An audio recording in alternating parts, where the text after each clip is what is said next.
Alright fellas, so what I have here today, we're going to do a compression test and just kind of look around at this thing and see where exactly we're at with it. So this I guess will be the first video of sorts on it, and depending on what we find, we may or may not pursue things further. Now my dad's friend gave this to him. He had taken it into one of the local small engine shops because he could only get it to run with the choke on. Now the shop told the original owner that it was because the ring on the piston was way too worn out. So what we're going to do is just verify that and make sure what they told him was in fact correct and it wasn't a carburetor issue. Now I will make another note that this was in pieces when I got it, and I just put it all back together, and I want to get you guys a fresh video on this thing, so we're just going to act like that wasn't even the case. So what we're going to do first is I have my inspection camera. We'll get that out first. So I'm just going to attach the camera dongle there.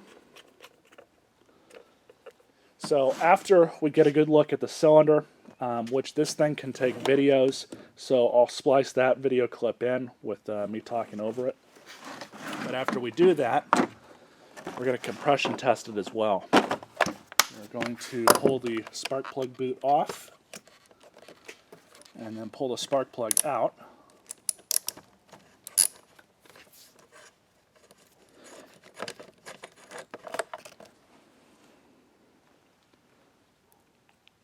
It's nice and clean. There's nothing wrong with it. Booting it up. And we're going to make sure the camera is at the correct angle. So there we go. That's good enough for me. So,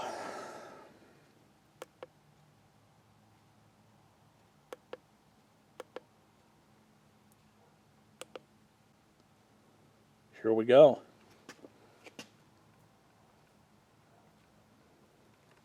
So there's the top of the piston.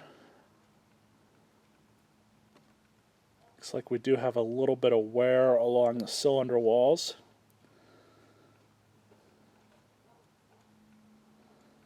Which unfortunately is nothing I really did not expect. I'm going to... There we go. Yeah, so I'm seeing some wear. I don't know how bad that is without sticking my finger in there, but it looks like the sides of the cylinder are pretty scored up.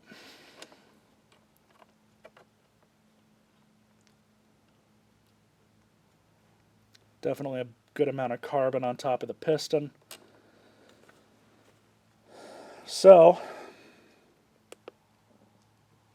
let's do a compression test. And in order to do this, it's pretty simple. There we go. So just throw the correct end on. Get you guys a good angle here.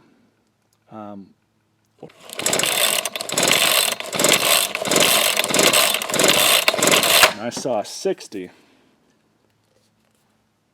I don't hear anything leaking out of here.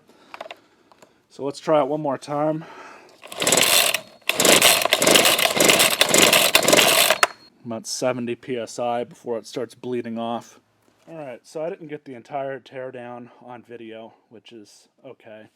You guys really didn't need to see all that. It was all pretty monotonous. But I'm going to go ahead and show you guys just how bad the inside of this thing is. I've already been into it. I've already had this head off. So it's, it's no surprise to me the way it looks, but I wanted to put this in the video because I forgot to film a lot of that.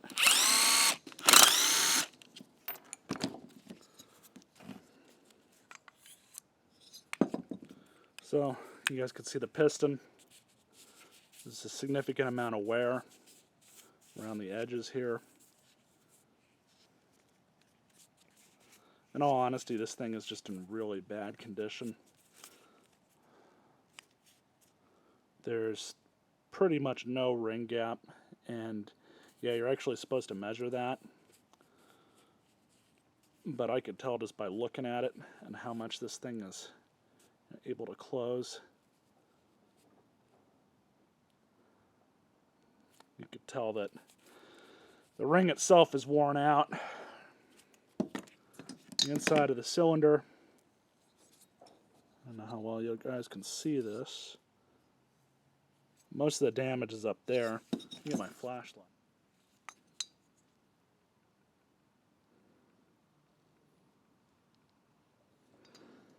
So you guys can see, hopefully, right there along the edge, all the way to the top,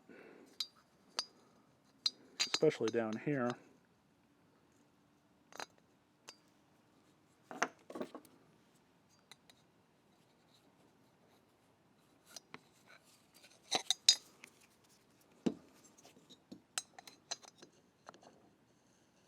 You can't really hear anything here, but you can hear the difference here. I can feel it in my hand, but obviously you guys can't through a video of all things. But there is some significant damage to the inside of the cylinder. Unfortunately, what it comes down to with a lot of this stuff, unless it's like buku commercial grade equipment, this stuff, this consumer stuff, which I would consider this probably about mid-grade as far as consumer end stuff goes. Commercial equipment obviously being the highest grade quality stuff you can get.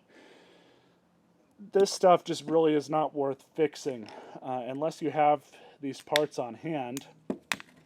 A new cylinder and piston and ring is worth new well more than what I can get used for this thing. So the best option I have is to just part everything out and sell it, you know, kind of piecemeal, and get rid of the stuff like this that really isn't worth much of anything except for scrap. So I hope you guys enjoyed this video. Stay tuned for more. Unfortunately, this by itself wasn't really worth fixing, but you guys will see in part 2. It does have a happy ending.